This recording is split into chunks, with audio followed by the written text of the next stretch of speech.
जी, काली औरत का ख्वाब असल में ये द- गीत की कहानी है। Biography of song. ओके, तीन तरीके से, तीन हिस्सों में बटी हुई किताब है। पहली बात तो ये कि काली औरत का ख्वाब में मेरे जितने गाने हैं उनकी कंपाइलेशन है, क्योंकि बहुत सारे जो मेरे दोस्त हैं वो ये कहते थे, जो मुझे पसंद करते हैं, मेरे फैंस हैं, नौजवान दोस्त, कि आपके गानों को पढ़ने में भी उतना ही मज़ा आता है। तो गाना जब चलता है तो आप तो गाना तो चलता रहता है, कोई अच्छी लाइन लगती है, कोई अच्छी बात लगती है, तो आप उस पर रुक के सोच नहीं सकते, क्योंकि गाने को तो बढ़ना होता है आगे। इसलिए क्यों ना आप एक किताब की शक्ल में अपने गानों को डाल दें। तो मुझे लगा कि एक्चुअली गाने तो ऑलरेडी आ चुके हैं किताब की शक्ल में, क्यों क्या मैं उसमें एक्स्ट्रा दूं ताकि लोगों को लगे कि कुछ बात है इस चीज़ में। तो वो अनसीन वर्सेस भी हैं इसमें जो लोगों तक नहीं पहुंची। जब आप एक गाना लिखते हैं तो गाना लिखते हुए आप उतना ही गाना नहीं लिखते हैं जितना आप सुनते हैं। उससे पहले बहुत मेहनत होती है, बहुत कुछ आप लिखते हैं, लिख के काटते हैं, फिर आप एक जगह पे पहुंचते हैं। तो वो जो अनसीन वर्सेस हैं वो भी हैं इस किताब में। और प्रक्रिया, जिसे प्रोसेस बोलते हैं, गाने को लिखने की प्रोसेस भी इसमें एक्सप्लेन की गई है। वो गाना कैसे बना, किस तरह की बैठकें हुई, क्या बातचीत हुई, क्या बहस मुबासे हुए, क्या मन मुटाव हुए, क्या वैचारिक मतभेद हुए, वो सारी बातें छोटी छोटी कहानियों के रूप में भी शामिल हैं इस किताब में। तो बेसिकली ये प्रोज पोइट्री की किताब है, प्रोज और पोइट्री की किताब। ओके।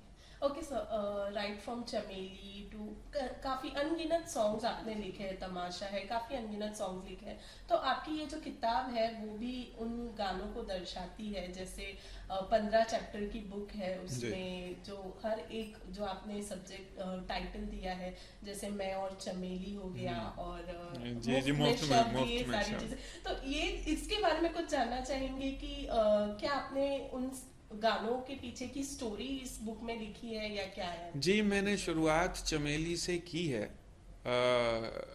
चमेली मेरी पहली रिलीज्ड पिक्चर थी, और सोचा ना था मेरी पहली साइंड पिक्चर थी।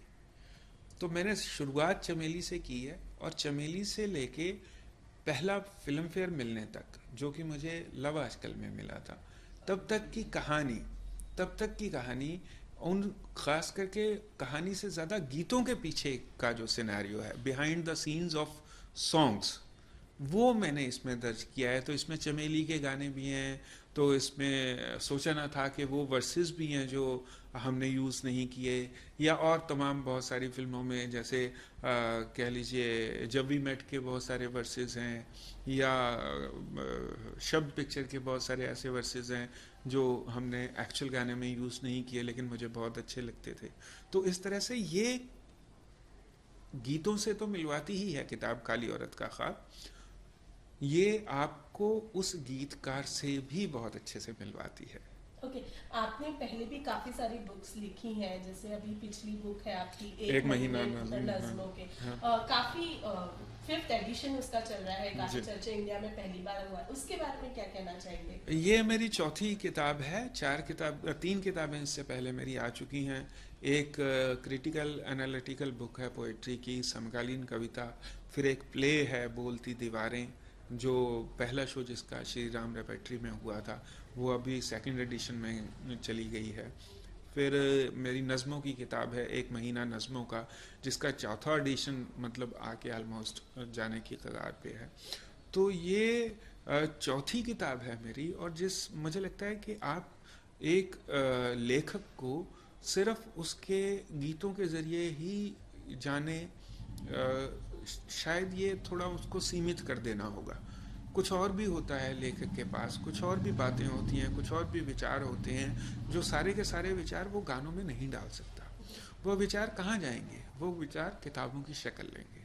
तो इसलिए मैं वो किताबों की शक्ल दे के उन विचारों को अपने नौजवान दोस्तों के सामने पेश करता हूँ। और जो उनकी मोहब्बत है वो आप देख ही रही हैं, आपने खुद ही बोला है कि एक महीना नज़्मों का कितनी मकबूल और कितनी हिट किताब रही है। मतलब उसका चौथा पांचवा एडिशन आ गया है अभी पिछले 2 सालों में ही। और ये भी काली औरत का ख्वाब जिस तरह से ट्विटर पे या अदर सोशल मीडिया पे, फेसबुक पे, या मेरी किताबों में मेरा मेल आईडी भी रहता है, तो डायरेक्ट मेरे पास जो मेल आ रहे हैं लोगों के, वो बहुत ही इनकरेजिंग है, बहुत ही हौसला देने वाले हैं। और जिस तरह से ये काली औरत का ख्वाब भी पसंद कर रहे हैं लोग, और उसके चैप्टर्स के बारे में बात कर रहे हैं, आधा सा वादा है, या काली औरत का ख्वाब भी एक चैप्टर का नाम है, लास्ट चैप्टर का। फिर मुफ्त में शब्द है, फिर चमेली और मैं है, और फिर एक बुधवार है, और फिर देव की है। तो ऐसे बहुत सारे इंटरेस्टिंग चैप्टर्स हैं। फैंस की बात हुई है तो काफी सारे फैंस कहते हैं कि आपके सरनेम की तरह आपके जो लिरिक्स है या आपकी जो राइटिंग है वो भी उन्हें कामिल करती है, मुकम्मल करते हैं। तो इसके बारे में जानना चाहेंगे कि कितना क्या किन किन चीज़ों का ध्यान रखते हैं आप जब लिरिक्स लिखने बैठते हैं या फिर अपनी राइटिंग लिखने बैठते हैं, बुक्स वगैरह, तो उसमें किन किन चीज़ों का ध्यान देखिए, रखते हैं? सबसे पहली बात जो मैं ध्यान में रखता हूँ वो ये है कि मैं कभी नहीं चाहता कि कोई झूठा लफ्ज़ लिखूं, कोई फेक बात अपने गाने में लिखूं। मैं अपने गानों को सच्चा बनाने की कोशिश करता हूँ, और रियल जितना हो सके रियल रखने की कोशिश करता हूँ। कनेक्टिविटी आपको किसी इंसान के साथ या किसी शब्द के साथ या किसी बात के साथ तभी होती है जब आपको लगता है ये रियलिज्म के नज़दीक है, ये तो सच बात बोल रहा है। तो मेरे गाने भले, मतलब हाल फिलहाल में जो गाने इवन मेरे रिलीज़ हुए हैं, ज़ीरो का मेरे नाम तू है, या इश्कबाजी है, या उससे पहले हवाएं था, या दिल दियाँ गल्ला है, तो लोगों को ऐसा लगता है कि यार ये बड़ी दिल की बात करता है, ये बड़ी सच बात करता है। और मैं ये बात डेलिब्रेटली मैं ये कोशिश करता हूँ कि जब भी मैं गीत लिखने बैठूँ कोई, तो कोई ऐसी झूठी बात ना लिखूँ जो लोगों को लगे कि यार नहीं यार ये बात नहीं है, ये कुछ कुछ इसमें गुंजाइश और थी सच बोलने की। तो मैं बिल्कुल रियलिज्म के करीब जितना जा सके, जैसे मेरे नाम तू की ही लाइनें हैं कि जब तक जहां में सुबह शाम है तब तक मेरे नाम तू। अब ये कितना वैसा एक्सप्रेशन है कि सुबह शाम तो दुनिया में रहनी रहनी है, वो तो जाने नहीं वाली है दुनिया से जब तक दुनिया रहेगी। तो जब तक दुनिया रहेगी सुबह शाम रहेगी, और जब तक सुबह शाम रहेगी तब तक तू मेरे नाम रहेगी, है ना। ये बात को कहने का इंटेंसिटी एक बात की बताने का तरीका है। या उसी में है कि मेरे ही घेरे में घूमेगी तू ऐसे, सूरज के घेरे में रहती है धरती ये जैसे। अब सूरज के घेरे में भी धरती रहनी रहनी है, तो वो चीज़ें फेक ना हो, वो चीज़ें सच हो, वो कनेक्टिविटी आइडेंटिफिकेशन आपकी सच के साथ होती है, एक एक एक रियल जो इमोशन है उसके साथ कनेक्ट होते हैं लोग। बात करें अगर आपकी जर्नी की, तो डेली सोप लिखने से आपने अपना जर्नी स्टार्ट किया था, राइट फ्रॉम देयर, फिर सॉन्ग्स, बुक राइटिंग, कैसे डिस्क्राइब करना चाहेंगे आप अपनी जर्नी को अगर बात करें तो? मैं बहुत, मतलब मेरे लिए ये बहुत, every process, you know, every journey, when you start your journey you have to start from somewhere. मैं लिटरेचर का स्टूडेंट हूँ और रहूँगा हमेशा। इस वजह से किताबों के साथ मेरा एक रिलेशन रहा है, लिटरेचर के साथ मेरा एक रिलेशन रहा है। तो जब आप लिटरेचर के साथ या किताबों के साथ अपना रिश्ता ज़्यादा गाढ़ा करते जाते हैं, तो आपकी ऑटोमेटिकली वो कह लीजिए वो जो मजबूती है रिश्ते की, वो आपकी कलम में दिखाई देती है। तो बहुत ही बढ़िया, एक बहुत अच्छी जर्नी रही मेरी। और अच्छी बात ये है कि वो लगातार चल रही है, और लगातार मेरा काम पसंद किया जा रहा है लोगों द्वारा। ओके, अगर किसी से पूछा जाए उनके काम के बारे में तो बहुत डिफिकल्ट होता है, लेकिन आपसे जानना चाहेंगे कि क्या लाइक सॉन्ग्स लिखने में आप ज्यादा किस चीज को एंजॉय करते हैं, बुक लिखने में या? मैं समझ गया आप क्या कहना चाहती हैं। मैं लिखना एंजॉय करता हूँ। वो मैं सॉन्ग लिख रहा हूँ, किसी फिल्म के लिए गाना लिख रहा हूँ, या मैं किताब के लिए कोई चैप्टर लिख रहा हूँ, या मैं इंडिपेंडेंटली कोई नज़म लिखने की कोशिश कर रहा हूँ या गज़ल लिखने की कोशिश। तो वो मैं बेसिकली लिखना एंजॉय करता हूँ।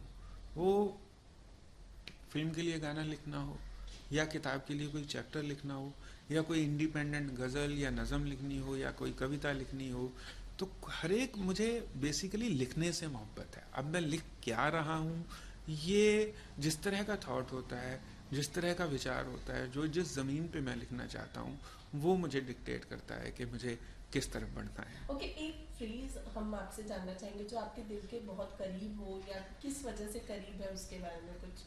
किस फ्रेज की बात कर रहे हैं आप? गीतों के फ्रेज की बात करना गीतों चाह रहे हैं या में, मेरे हाँ, गीतों के फ्रेज की बात? आप ही के गीतों की फ्रेज जो आपके दिल के बहुत करीब हो, और आपको ऐसा लगता है कि किसी ने उस चीज को समझने की कोशिश नहीं की और ना लिया नहीं हो गाने में उस phrase नहीं को। ऐसा, अच्छा वो सारे फ्रेज मैंने किताब में लिखे हुए हैं, पर मैं उस फ्रेज की बात ज़रूर करना चाहूँगा जो लोगों को बहुत पसंद भी आया है और मेरे दिल के बहुत करीब भी है। और वो फ्रेज ये है कि जो भी मैं कहना चाहूँ बर्बाद करें अल्फाज मेरे। बिल्कुल, बिल्कुल। तो जानना चाहेंगे क्यों है ये इतना खास आपके लिए। ये इसलिए है क्योंकि ये हमारे सबके साथ होता है।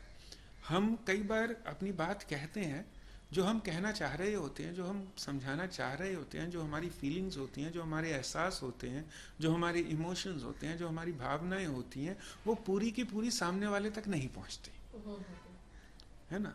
तो वो इन बिटवीन जो कुछ रह जाता है, वो कई बार लफ्ज़ों की वजह से कम लगने लगता है। वो आप किसी के साथ अगर बहुत आप किसी को ये कह सकते हो कि मैं तुमसे बहुत प्यार करता हूँ, राइट।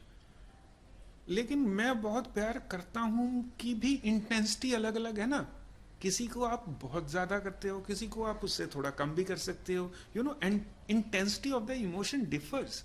बट हमारे पास सिर्फ कुछ लफ्ज़ हैं जिनके ज़रिए हम अपनी फीलिंग्स को एक्सप्रेस करते हैं। तो कई बार वो उसी तरह की फीलिंग सामने वाले तक नहीं पहुंचा पाते। That's why I really like this phrase के जो भी मैं कहना चाहूँ बर्बाद करें अल्फाज मेरे। ओके, काली औरत एक आपका टैगलाइन है, हर every story has a song and every song has a story. Right. तो आपसे ये जानना चाहेंगे कि कोई एक ऐसा सब्जेक्ट हो या कोई एक ऐसी टॉपिक हो जिस पे आप स्टोरी लिखना चाहते हो या सॉन्ग लिखना चाहते हो, और जो अभी तक आप पूरा ना कर पाए हो, तो वो एक कोई ऐसा टॉपिक हो। देखिए ऐसे है कि मेरा जहन है, जो मेरा दिमाग और दिल है ना, वो अधूरे गीतों, अधूरी गज़लों और अधूरी कहानियों की एक खान है। तो वो जो पूरा होता रहता है वो तो मैं निकालता रहता हूँ, और जो नहीं अभी पूरा होता वो अभी चलता रहता है काम। वो तो काम चल रहा है, मतलब दिमाग तो एक कह लीजिए एक तरीके से विचारों की फैक्ट्री है ना। वो जब विचार कोई पूरा हो जाता है तो वो बाहर आ जाता है, नहीं तो काम चलता रहता है। ओके, जाते जाते अपने फैंस के लिए कुछ 2-4 लाइनें अगर आप बोलना चाहें तो। देखिए 2-4 लाइनें मैं आपको, अगर आप ये सोच रहे हैं कि मैं आपको कोई शेर सुनाने वाला हूँ, गज़ल सुनाने वाला हूँ, मैं बिल्कुल ऐसा नहीं करने वाला हूँ। मैं आपसे ये गुजारिश करने वाला हूँ कि आप काली औरत का ख्वाब ज़रूर पढ़ें। वो लोग ख़ासकर पढ़ें जो गीत कैसे बनते हैं ये जानना चाहते हैं, या गीतों के पीछे की कहानियाँ किस तरह की हैं वो जानना चाहते हैं, या उनकी प्रक्रिया कैसी है वो जानना चाहते हैं। उनके लिए बहुत ज़रूरी किताब है और बहुत ही मनोरंजक किताब है। प्लीज़ ज़रूर पढ़िए। Thank you so much sir. Thank you.